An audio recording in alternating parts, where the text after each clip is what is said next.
अस्सलामुअलैकुम। आप देख रहे हैं के न्यूज़ चैनल HD। खबर शामिल करते हैं साहिवाल से हमारे नुमाइंदा खुसूसी सैयद वजाहत अली शाह की रिपोर्ट के मुताबिक जमात इस्लामी साहिवाल की जानिब से यौम दिफा पर रैली निकाली गई।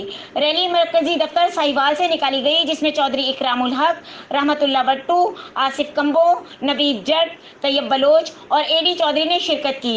रैली का मकसद पाक फौज से इजहार यकजहती था। इस मौके पर कसीर तादाद में शहरियों ने शिरकत की, जिन्होंने हाथों में बैनर्स उठा रखे थे जिन पर पाक फौज के हक में नारे दर्ज थे।